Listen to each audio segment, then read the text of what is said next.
खुदावंद यीशु मसीह की सलामती आपके साथ हो। आज 12 अगस्त 2024 है।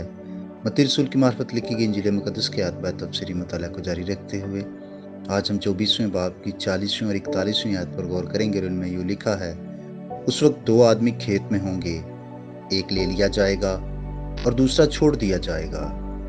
दो औरतें चक्की पीसती होंगी, एक ले ली जाएगी और दूसरी छोड़ दी जाएगी। आमीन। ये जुदा जुदा करने वाला दिन होगा। हम इन आयात का इतलाक खुशखबरी यानी अंजील की कामयाबी पर, खुसूसन पहली दफ़ा उसकी मुनादी पर कर सकते हैं कि उसने दुनिया को तकसीम कर दिया।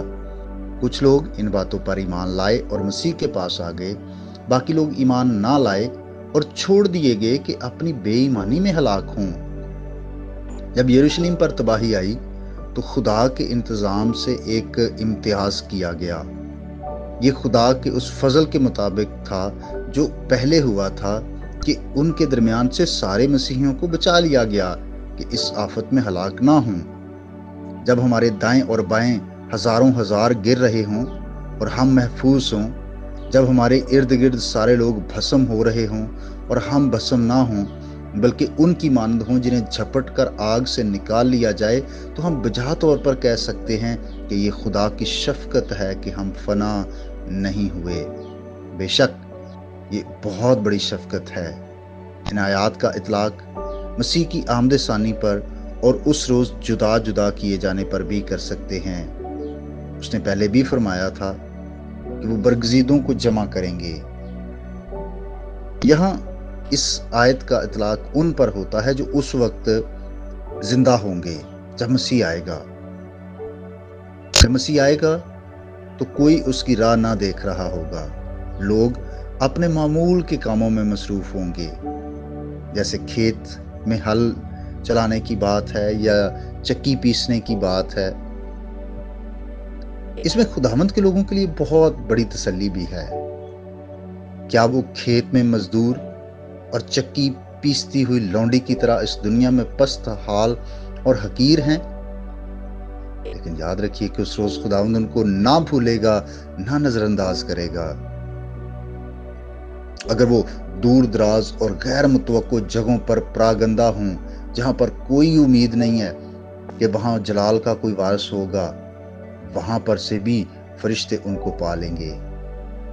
हल चलाने और चक्की पीसने से हटकर आसमान पर चले जाना, ये कितनी बड़ी तब्दीली है।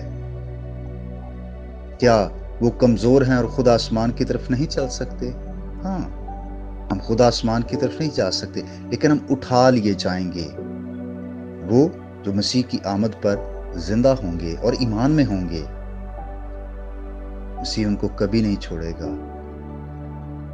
मसीह उनके दुखों को भी जानता है और खुदा ये भी जानता है कि एक ही खेत में से अनाज और भूसे को किस तरह अलग अलग करना है।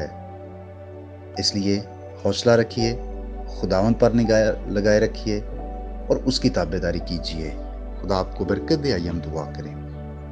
प्यारे आसमानी बाप, मसीह यीशु के नाम से हम तेरी शुक्रगुजारी करते हैं आज की इस नई सुबह के लिए। तुझे मुबारक कहते हैं कि तू हर रोज़ हमारा बोझ उठाता, हमें एक नया दिन जो बख्श दिया, तेरी तमजीद हो। और दुआ है कि सारा दिन तू हमारे साथ रहे, हम सबों की बड़ी मदद, मुहाफ़ज़त और निगहबानी करना।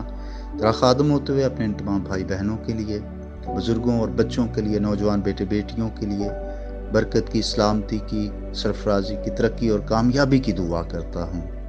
बख्श दे खुदा कि हम हर तरह के हालात में वफादार रहें और मसीह की आमद के लिए अपने आप को तैयार करते रहें। जिन भाई बहनों ने दुआ करने के लिए कह रखा है, उनकी दरख्वास्तों को तेरे सामने लाता और मिन्नत करता हूँ, खुदावंद अपने लोगों पर रहम फरमा, यीशु मसीह के नाम से, आमीन। मेरा नाम पास्टर बिशारत है और ये पैगाम आपको इवेंजेलिकल चर्च अटक की तरफ से भेजा गया।